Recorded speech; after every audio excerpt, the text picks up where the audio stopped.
He's going to talk about miracles next Sunday. It'll be chapter He's not going to 8. perform any, he's just going to talk. But I heard he does magic tricks. Where are you going to be? Only a sister could ask. Yes, I can. I will be in John Parsons' lovely home state of Arkansas. Yeah. Let's pray together.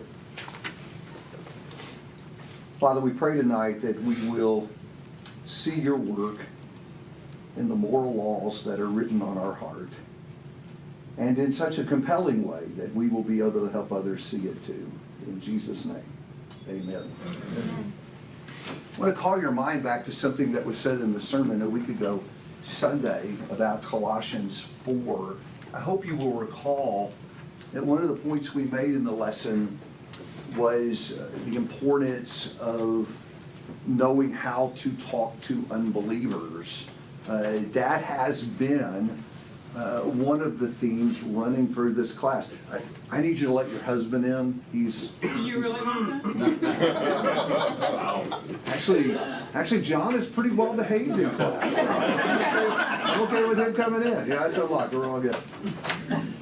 And I said in the sermon that I think we need to be more curious about lost people, and as part of that, to pay more careful attention to what they say, so we can understand where they are and talk to them more effectively. And that when we do, as Colossians says, we will make the most of the opportunity and we will speak with grace. And so I'm going to play you a video. The video is of an encounter between one of the guys who wrote our book for this class and a college student. And I play this when I teach this to the teenagers as well, in part because I want them to hear people from the world talk. Listen to what they say and be curious about it and see what we can learn about where they are so that we can reach them. So I'm going to play this video, and when I get done, I'm going to ask you a question. The kid in the video that Turek is having the conversation with, his name is Nathaniel. And so my question at the end will be, does Nathaniel have any moral values? And if he does, what are they? Okay? Someone's at the door. I paused just for you. So remember, my question will be, does Nathaniel have any moral values? And if so, what are they? So watch the video.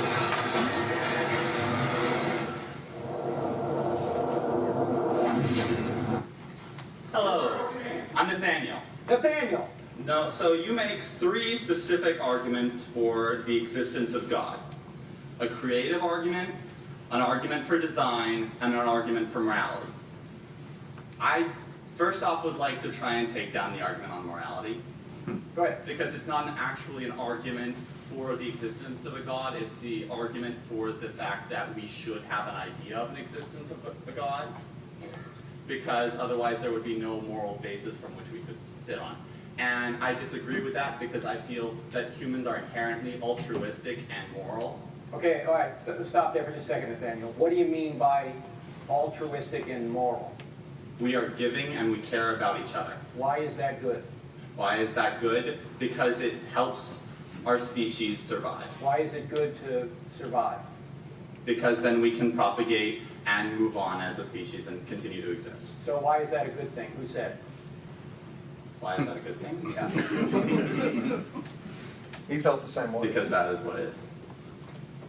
Well, that's an is. That's not an ought, though.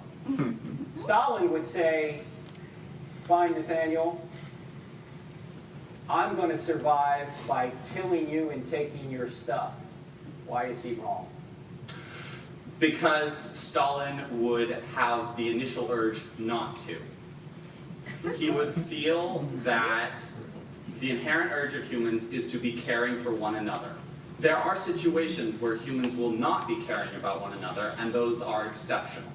But because humans are inherently altruistic, his first urge would be to take care of the person or try and help them. But if he has some motivation against that, then he would no longer have that urge. And he would decide that he wants to kill them because he has a reason to. Well, again, I think you're begging the question as to what altruism is. Why is taking care of others a good thing if there is no God? That's your opinion. Is there an external referent, an authoritative, unchanging referent that you're getting that opinion from, which makes it objective, or is it just something you feel? Humans,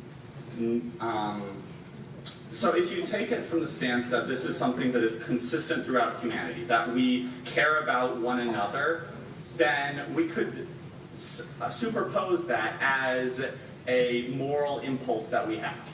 Okay, let me agree with you. I think we do have a moral impulse. And that's exactly what C.S. Lewis said in The Abolition of Man, when he looked at all the diverse cultures and he said, they agree on basic morality. Now, how do you explain that basic morality? Well, there's maybe different ways to explain it, but some will say that's because God has written it on our hearts. But the issue isn't how we know it. The issue is, why is altruism, as you put it, or caring for one another, a good thing? Who said?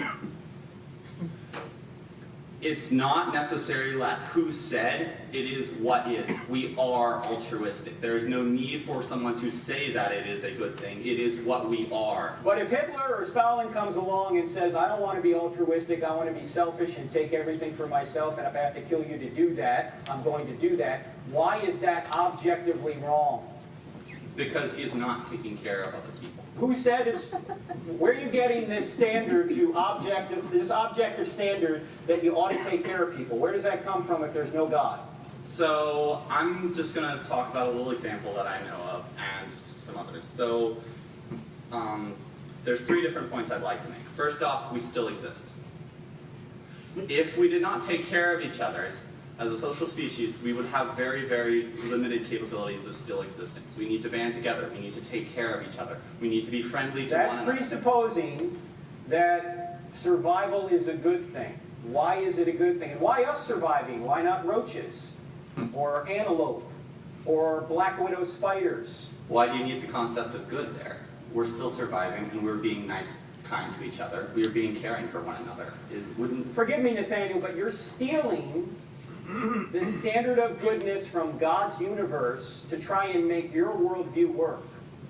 But if there is no objective, authoritative moral standard beyond us, then atheism doesn't work. You know, I think you're right. There is something to that. The idea of good and evil is in a lot of ways a religious concept. But why do we need that? What do you mean by religion? I'm just talking, you can leave religion out of it, it's a loaded term. Let's just say the source. Ontologically, which means the study of being. Where does morality come from? Are you an atheist? Yes. Okay, are you a materialist? No. Okay, so you believe in immaterial reality, that's good. How do you explain immaterial reality if there is no God? Could you define immaterial reality? Oh, let's just take the laws of morality. It's right to take care of people. It's right to love. It's wrong to murder. Where does that come from? That's something that is ingrained in us in our behaviors. That's how we know it. And let me agree with you that maybe there are different ways we can come to know it. If evolution is true, maybe evolution has helped bring it to us. Maybe our parents taught it to us. Maybe society taught it to us. However, my question isn't how we know it. My question is, why is it right to love and wrong to murder objectively? Because, you know, we went to the Nazis and they said, oh, we're just obeying our government. We said you had a higher obligation to obey the good rather than your government, and you failed, so you're guilty. So where does this higher standard come? Where does it come from? What is it ontologically? So to some extent, this is an interpretation of, and I'm probably going to screw this up, but this is an interpretation of why we exist. And so we come from a long lineage of life, and so in order to honor that, we must continue to live.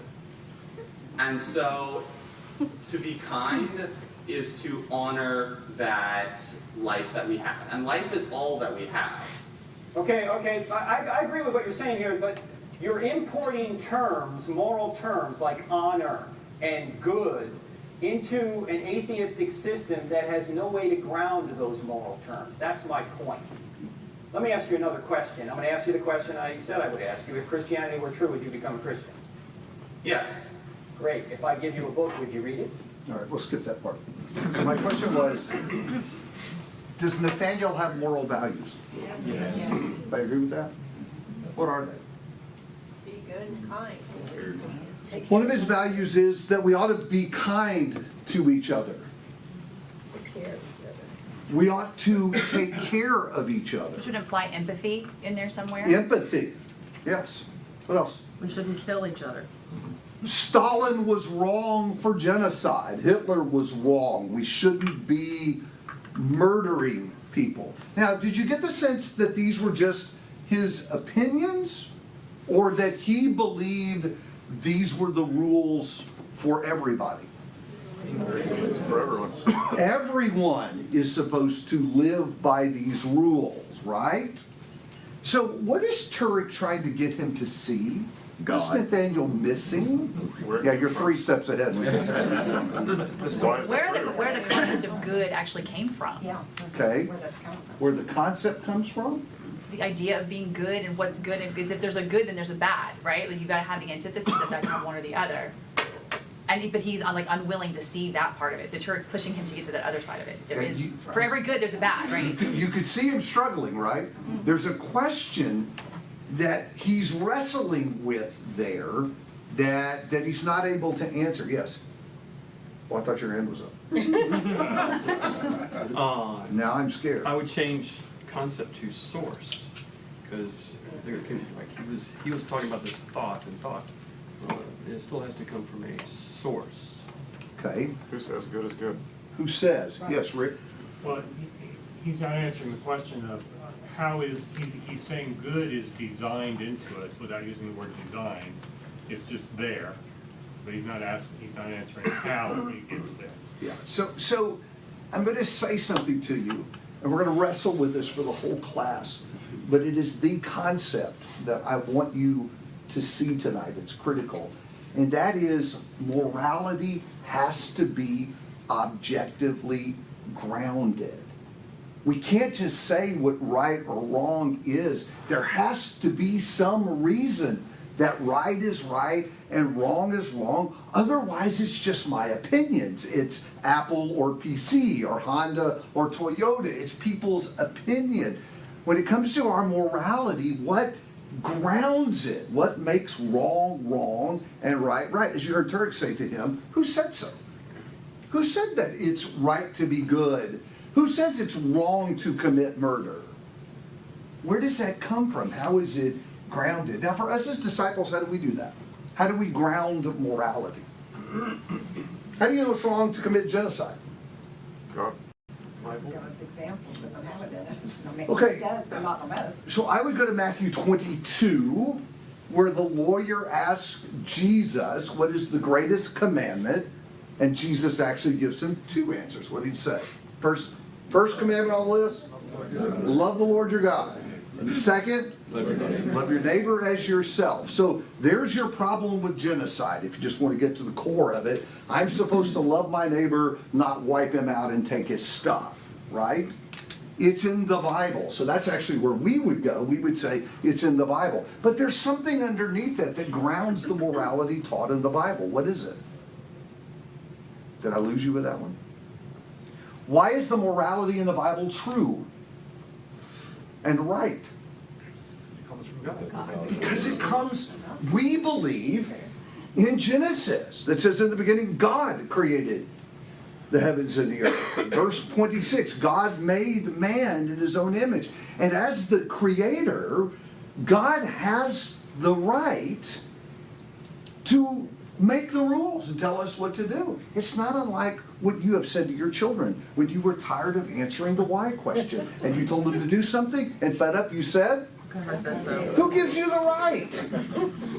Bill Cosby said, brought you into the world, I can take you out and make another one just like you, right? Too soon to use a Bill Cosby example. But that is it is the role of the Creator to get to make the rules. If there is a God who made us, we are His, and He has a right to say, here's what I want you to do, here's what I don't want you to do. That is how our morality is grounded, right? Why does the atheist have a problem with this? I'm gonna raise my hand for later. I'm sorry? I'm gonna raise my hand for real this time. So the first one was fake. Okay, I'll pass on you since you missed you. You already got an opportunity to win yours. Go ahead. So I had this question to someone, and then they tossed back at me, well, the Bible does in fact have genocide, and what are you going to do with those histories of God wiping out entire civilizations? You know, David already saw, and then, you know, you didn't kill all these guys, go kill all these guys. Yeah, Why, the question was, why was God's genocide okay and Hitler's not? Okay, so Said. great answer, great podcast on the website. I'm going to punt on that tonight if that's okay, Sure. because we will move far afield from what I want to do in class. But Jeff and I actually spent an hour on that. It's on the website, it's a podcast. You can go back and listen to it. Mike, let me go back to the atheist. Why is this a problem for him, grounding morality? Who's the source? If God's not the source, who's the source? Okay, if there is no God, then what does the atheist have to ground his morality? This is Nathaniel's problem. This is why Nathaniel can't answer the question, because at the end of the day, without God, there is nothing to ground your morality on. Your view of right and wrong is what? Just your opinion. There's no, he kept talking about that external reference, that higher source to which we appealed when we put the Nazis on trial. What is that if there is no God? Yeah. You know, it's funny how well correlated to how everything came about, like what the previous lessons that we've been doing about how the world came, how we became to existence, all goes back to nothing for them. Something came from nothing. This is the same like foundation, is that they keep digging, well, how to get here? Well, if there was no created construct, then it came from nothing. It's the same circle they're finding themselves in. Yeah, so I'm glad you said that, because then I can throw the tree of life up here and say that this is their problem. Because we are great-grandchildren of pond slime people. So how do you even have a concept of morality? That we are moral is a rather odd thing. But what does one ground it in when that is our ancestry? We're the offspring of pond slime. Now listen, honest atheists will acknowledge that this is so. You know who I'm going to quote right now, don't you? Yes.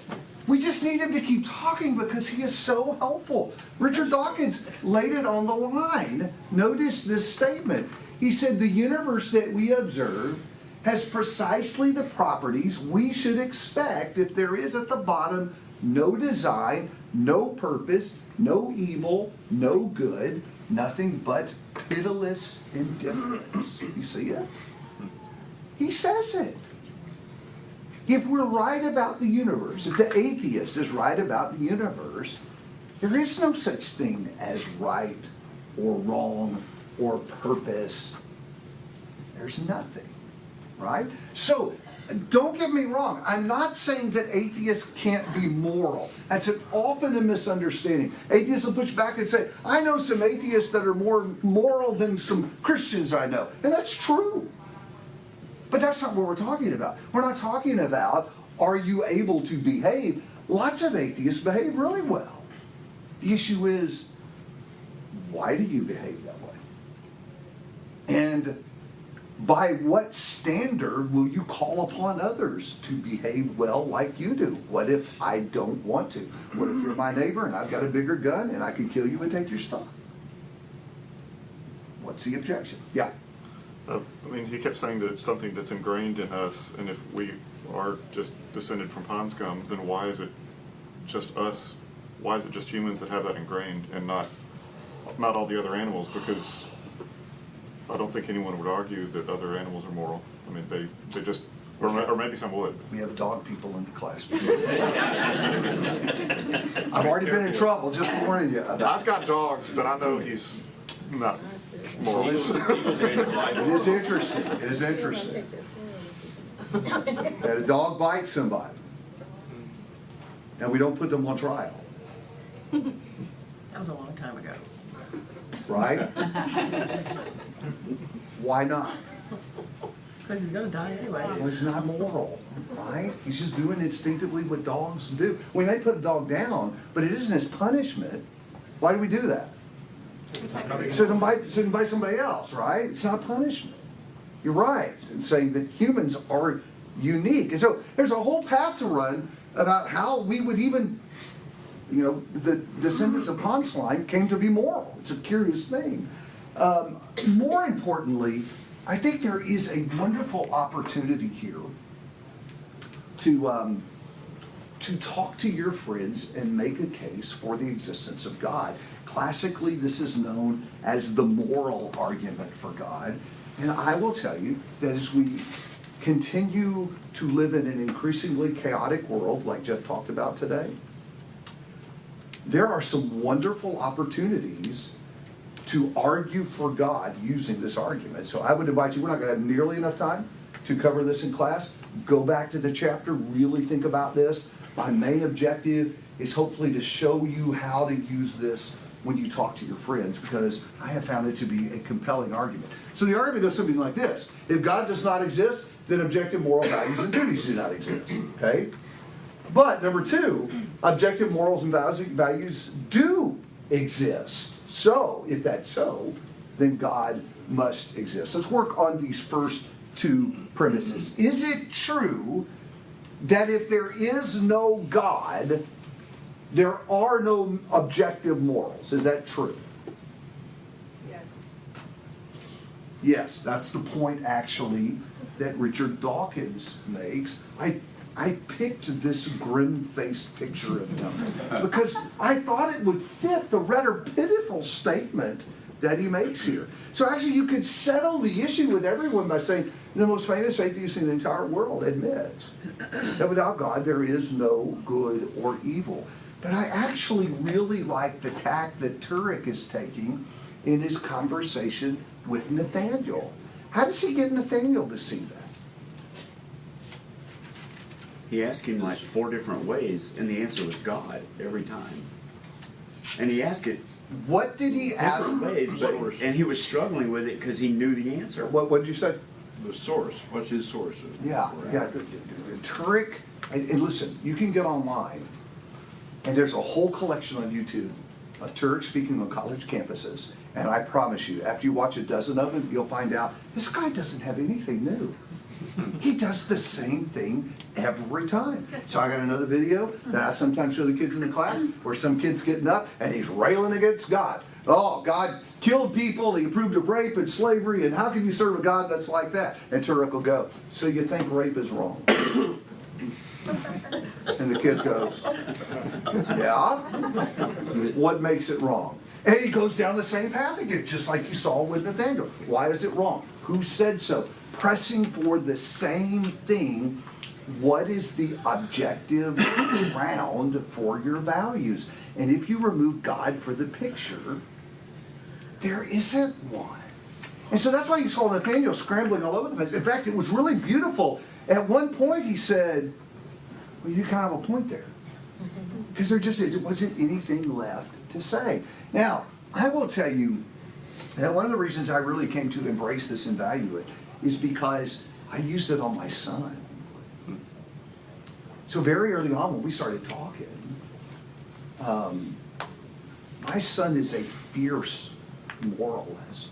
He has deeply seated ideas about right and wrong. Even though he's had periods where he wasn't sure God existed, he still believed certain things are absolutely right and wrong. And any time he would mention that, I would say, so you think that's wrong? Yeah? Why? Well, you shouldn't insult people and be mean to them. So you think that's wrong? Of course. Well, why is that wrong? Who said it was wrong?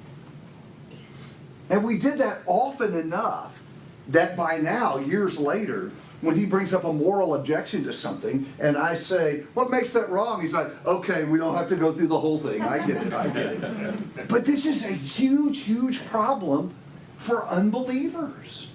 They don't have moral ground for their values. Now, be nice about this, okay? This isn't a gotcha moment. This is, I want you to see the consequences of your position. So watch Turek work that. So you believe this is wrong. Tell me why that's wrong. Who said that's wrong? Why does that rule apply to everybody? Now, if you pay attention, actually unbelievers say this all the time. If you think about the statements they make, when someone says, everyone has a right to live any way they want to. Ever heard somebody say something like that? Well, why is that? What's underneath that? They want to do whatever. I'm sorry? They want to do whatever. They want to do whatever, but how can they argue that I have a right to live any way I want to? That assumes what? Well, you used to hear people say it's by God-given right. That's what you used to hear people say. And then Yeah, that's a different direction with the problem. But underneath that is this idea that there aren't any rules for everybody, right? When people say, you have no right to judge how I live my life. Heard that before? What does that mean? There's no objective referent that we're all accountable to, that we have to live by. You can't force your religious views on me. By the way, that's just a dumb one. I don't know of any Christian armies that are running around with guns compelling people to live a certain way to you. And the fact that I tell you I don't approve the way you're living, I mean, who hasn't heard that from their parents at some point in their life? That's not forcing you to live a certain way. That's just telling you I'm not happy with the choice you make. But this idea that nobody can force their religious views on me implies there are no laws, no rules that everybody has to live by. And so going back to the argument, I think that everyone recognizes that if you don't have God, you don't have objective moral values, right? So we can agree on that. So that brings us to the second premise, and that is, do objective moral values exist? You know what's odd about that? Everybody believes that. Hear me on this. Everybody believes the second premise. Everybody believes that objective moral values exist. Would you be surprised if I told you that even the very popular atheist Bill Maher believes in objective moral values? I know you're looking suspiciously at me, so of course I brought a video. So listen to Bill Maher. My question will be, what are his objective moral values? Listen for it. What's really disturbing about Noah isn't the silly. It's that it's immoral. It's about a psychotic mass murderer who gets away with it, and his name is God. Genesis says God was so angry with himself for screwing up when he made mankind so flawed that he sent the flood to kill everyone. Men, women, children, babies. What kind of tyrant punishes everyone just to get back at the few he's mad at? So Bill Maher calls God a tyrant, and he suggests that murdering people is immoral. Where is Bill Maher, an atheist, getting a moral standard from? I mean, if there is no God, if we're just all molecules in motion, then there is no such thing as a moral law. So Bill Maher is actually stealing from God in order to argue against it. He's stealing a moral standard from God, and he's saying God is immoral. In other words, he has to sit in God's lap to slap his face. Okay. So, what are Bill Maher's moral values? I didn't ask you to agree with them. I just want you to identify what they are. Don't kill a murderer. God is a genocidal maniac for sending the flood. God was wrong for sending the flood. See it? Morally wrong to do that. What other moral values does he have? killing babies is bad. Only if God does it.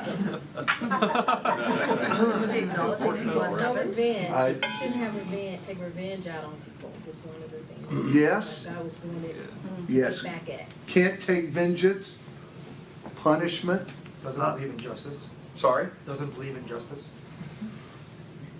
Does he? No. What did he say about abortion? He didn't say that. What did Marr say about abortion? It's a woman's right. It's a woman's moral right. And it's wrong for the government to prevent a woman from getting an abortion. So the atheist Bill Maher believes in objective moral value. You think about that.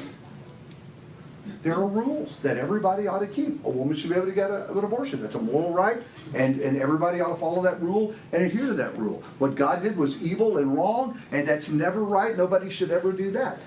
All I'm trying to demonstrate to you is that atheists believe on premise number 2. Objective morals do exist. In fact, the interesting thing is, guys, atheists are all over the map on this issue. I want to illustrate that for you with a very common point of controversy when we talk to people in our culture. I want you to take the example of gay marriage or just homosexuality in general, okay? You have probably heard someone say at some point, you cannot say that homosexuality is wrong or gay marriage is wrong. And some people say, you can't say that because there is no absolute right or wrong, or you can't enforce your religious values on me, something like that, right? Heard people say things like that? You with me? I have also heard unbelievers say this: you are wrong for condemning gay marriage or homosexuality. So my question is, if you will look at those statements that we have both heard from people in culture, I'm wondering, do you see a problem? Manipulation of words. Sorry? Manipulation of words. Yeah. They're absolutely sure there's no absolutes. Okay, so watch this. In the first statement, there is no absolute wrong. Right? But you are wrong. Thank you. But you are wrong for saying we're wrong. What's that called? A contradiction. It's logically flawed. It doesn't agree with logic and reason. Therefore, it is untrue. Right? You see that? People say things like this in culture all the time. Things that are not, like my favorite one, don't judge me. You have no right to judge. As they judge me, right? See the problem? Over and over again. Here's the only point I want you to see. Anytime an unbeliever argues that any behavior is wrong, he's proving the second premise of the argument. Oops, I didn't want that one yet. Don't look at that slide. Oh, why did I do that? Because now I got to click through all these again. Just ignore this, ignore this. It's interesting that even Richard Dawkins believes that lots of things are wrong. Dawkins has said that if you teach your child that evolution is wrong, you are guilty of child abuse. Dawkins actually has come up with his own list of 10 commandments, modified list for how we're supposed to live life. Yeah, he believes that things are absolutely right and absolutely wrong too. Everyone does. Here's my question for you. The book says that we will know moral laws exist not by watching what people do, but by seeing how people react. Did y'all read that? And if so, what does that mean? Point of view or perspective of which they're looking at. Yes. Yeah. Yes, sir. One of the examples that he gave was individuals saying, well, it's about stealing. It's all right to you may not have a problem with the stealing until somebody steals from you. So you can't always tell people are moral by how they behave, because we don't always behave consistently with our morals, as every one of us in this room knows. We've all done something that we knew to be wrong, and we still did it anyway, right? So, never? No. Ask her. The marriage class is later. But you can see people's morality in the way they react to others' treatment of them. Really simple illustration of that. Now this picture, you're in line for a ride at one of these places that millions of people go, and you're waiting for hours for this 92-second ride. Why y'all like that is a great mystery to me. And all of a sudden somebody goes right up to the front and breaks in line and cuts in front of all of you. What do you feel? Rage. Speaking from experience. Look, I am sympathetic because when I'm in a 10-item line, I'm counting, right? How do you like that? I'm counting, yes, absolutely. So I want you to think, we would notice that. And we would not be happy about it some more than others. But why? Well, it's a cut and chat. Sorry? It's a cut and chat.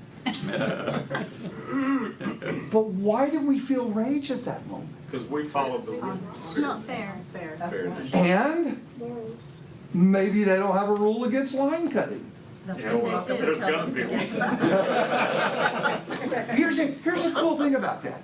We do this all the time. We operate like there's this unwritten set of rules out there that everyone is supposed to honor and know about and keep. That's why we immediately get mad. We don't know anything about that person, their circumstances, how they were raised, their upbringing, but they know there's a rule about cutting in line and you're not supposed to do that. And you know what the weird thing is? I do know that. Everybody knows. Yeah, everybody knows that you're not supposed to cut in line. So think about that.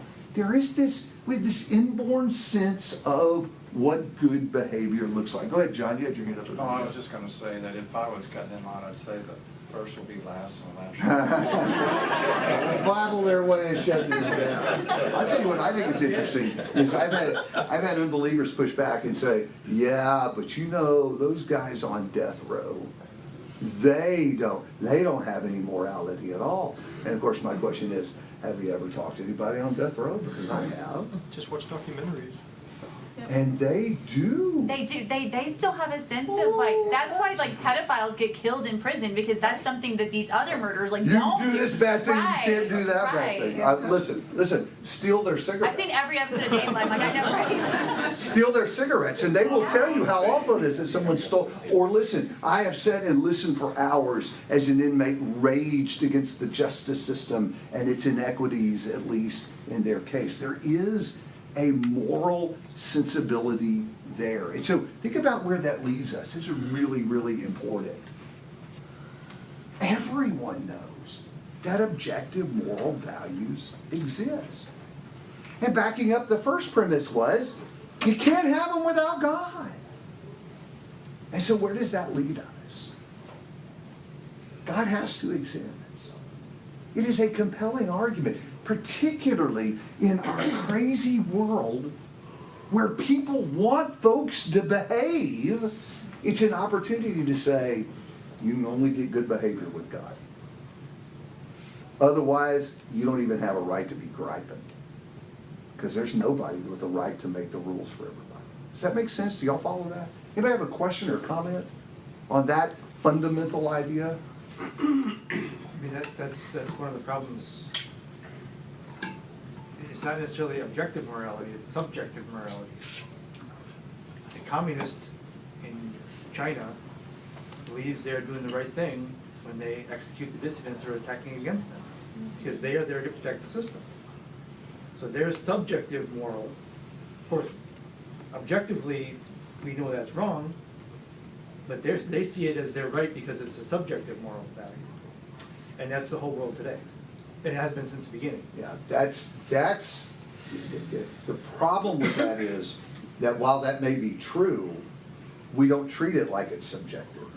We behave like there are these rules, the line cutting rule, and it doesn't matter if you're from China or from Wisconsin or New York City, you don't come to Texas and cut in line, right? Because everybody knows the rule. Yes, ma'am.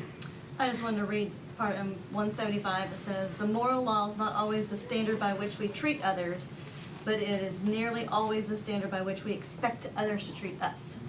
We may not follow That it, but we almost sounds expect biblical, doesn't it? we expect you to treat me well, but I may not have to treat you too well. Exactly. There are a couple of pushbacks that I want to address before we run out of time. Attempts by unbelievers to explain morality without God. Sometimes they will say, well, we just have morality because it's what we were taught by our parents. We just learned it growing up. And that's where morality comes from. You just learned it from your parents. How would you respond to someone who said that? It's just what we learned from our parents. Where they learned. Yeah. First of all, it's not really an answer. It's sort of like the alien answer for the beginning of life. I'm just pushing the problem back a generation. The other thing that I would say is it isn't really about grounding morality. They're talking about where our morality came from. I will admit that I was taught morality from my mom and dad. That's not really the point. The question is, why are these moral principles true? Not who taught it to me or how I came to learn it, but why are these the rules and why should anybody live from them? So that really doesn't address that question at all.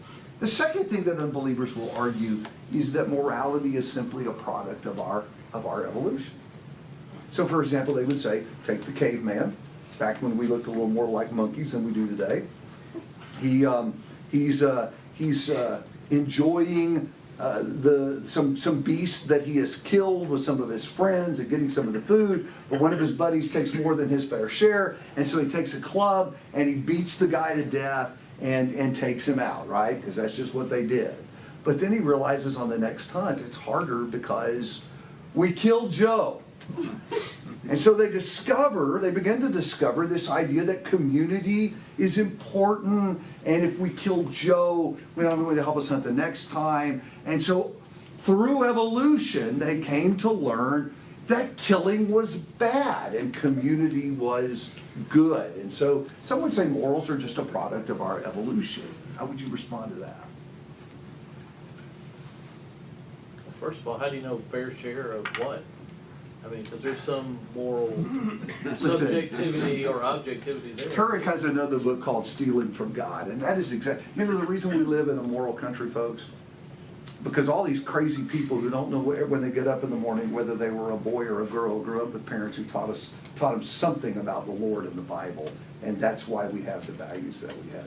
It's just stealing what God put there anyway.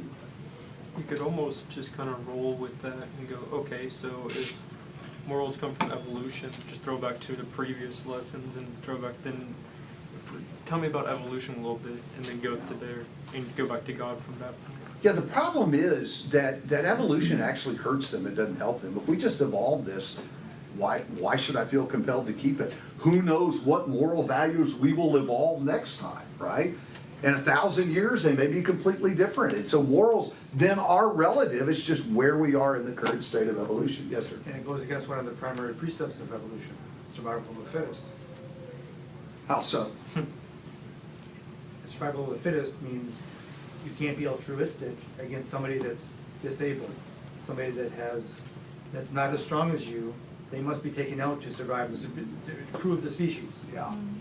I think that actually our morals are in conflict with the tenets of evolution. I mean, that sounds good, the story of killing Joe. But when Joe got too old to help with the hunt, they still had to feed him. Well, the interesting thing is,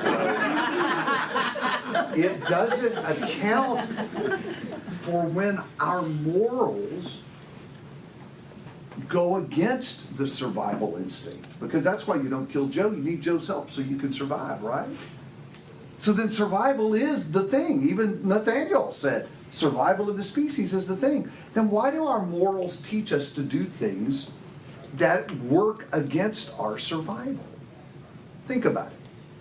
You were out at the park this summer by a fast-moving river and a child fell in and was drowning. What moral impulse would you feel at that moment? Jump in. How many would, sitting here right now, would jump up and rush to the river and jump in? I think without even thinking. Maybe younger generations. So, wait a minute. Someone help. Wait a minute. What risk are you taking by jumping into a fast-moving river? Death. You're risking your life. You are risking your own life. In fact, this is a true story. Where I used to live up in Chicago, this exact thing happened. This isn't a made-up story. Child fell in the river, was drowning. 3 family members rushed into the river to try to save the child. They all drowned. All of them. So one impulse is jump in the river to save the child. Even as you're running, you may be thinking, that river's moving fast. I could drown. But interestingly, there is a third impulse, C.S. Lewis talks about, that you feel in that moment. Which is what? Anybody know? Survive. Save yourself. No, that's the second. Oh. There's a third impulse that influences what we do in that moment. Oh, what should I do? Ought. I need to go save that child. I might drown if I do, but there's a third that impulse that says, but it is right to save the child. You know how I know that's true? What if you stood on the bank and did nothing and watched the child drown? Why would you feel guilty? You survived. Because you could have tried. Because what if you did? There is something within us that says, even if it means I die, the right thing is to jump in and save the child. You see my point? And so what is that third impulse, that moral law within us? And so it doesn't work to say we evolved this, because sometimes our moral values are counterintuitive, like a parent with very little food during famine who feeds the child and not themselves. Doesn't work, does it? I have to ask this. Do you think everybody has the third? Yes. Yes, the problem is we mess with it. Okay, because I have to tell you, I think I know some people who don't have the third. Now, okay, remember, biblically, come back after we meet outside. We're going to have the marriage class. So remember, Or is the third choice? is it 1 Timothy 4? You taught 1 Timothy 4, didn't you? Our Timothy class, where it talks about those who've seared their conscience with a brain. I remember the instincts can be there, but they can also be warped and scarred, and our ability to see, right, can be affected by that. So I think everybody has it, but I do think we can mess it up along the way. Does that make sense? And so here's the question to wrestle with. How do the descendants of Pond Slime come to all possess this moral impulse? Everybody. Yes, ma'am. Can we argue that it's part of the design, stamped out? Oh, I think it is. I think, in fact... That's what I meant by the third, whether they have it or not. Yeah, the fact that it is universal, and listen, this is a curious thing about it. It isn't just that everybody has it. It's that all of our moral codes are actually really similar to each other. We don't see that because we focus on the micro. If you get back on the macro, there is not a country that builds statues to celebrate the guys who ran away from the battle. Okay? And I know in some cultures you can have one wife, in other cultures you can have 2 or 3 wives. There isn't a culture anywhere on the planet where a guy can just have any woman he chooses to have. Right? It's interesting that across cultures, moral values, big picture, are actually very similar to each other. And we all have this sense that everyone ought to keep the rules. Where did that come from? I do think it's part of the design that God is. We are made in His image, and part of that is possessing that sense of morality. Hope that's helpful, especially in talking to folks today in this crazy world. Moral argument, I think, is compelling. Thank you. Miracles next week, chapter 8.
Great to see everybody this afternoon.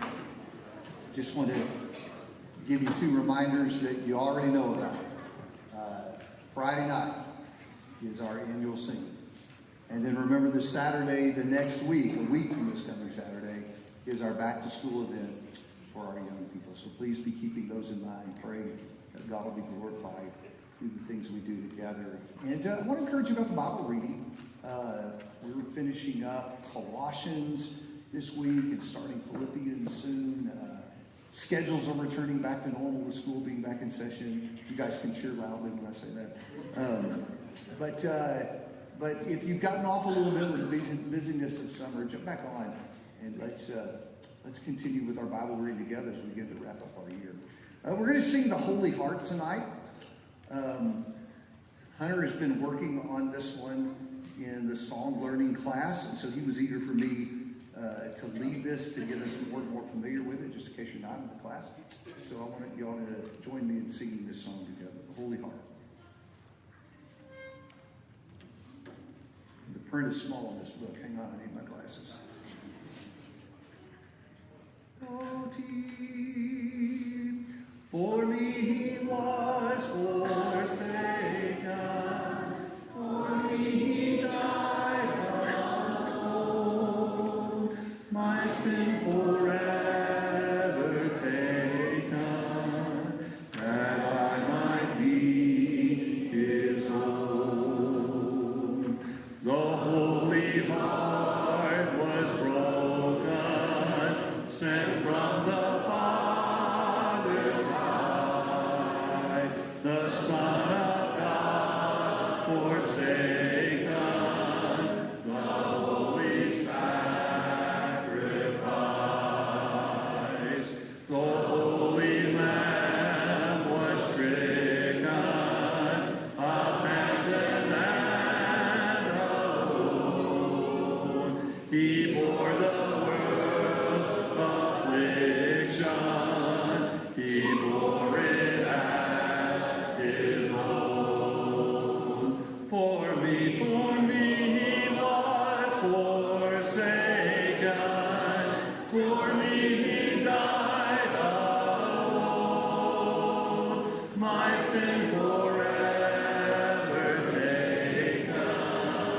that I might be his own. And when my heart is broken, torn by my sin and pride, the Son of God now risen will draw me to his side. For me he was forsaken,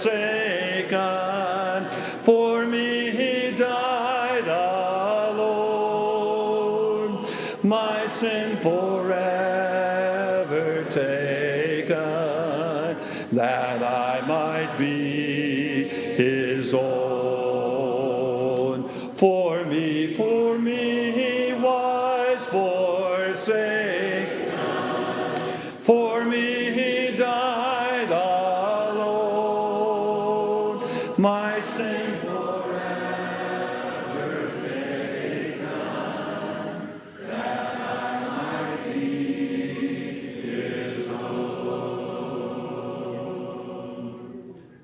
We're going to sing one more song, this one a little more familiar, I think. And then we're going to have a word of prayer, and that will close our day together. For those who need to partake of the Lord's Supper this evening, that will be served in room number 12. Let's stand together and sing Hosanna.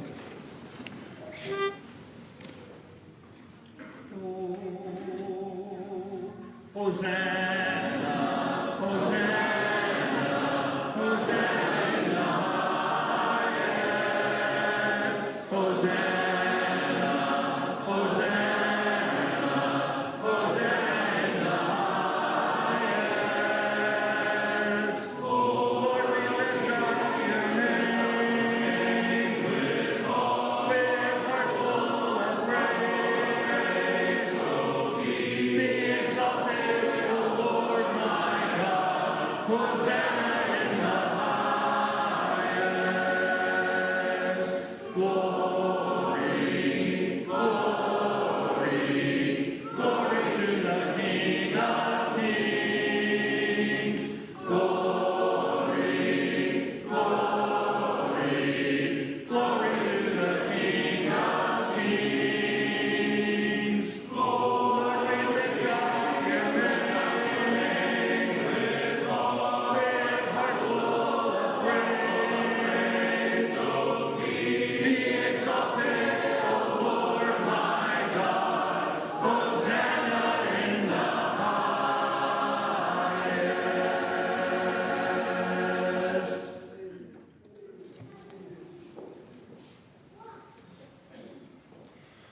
Bow me, please.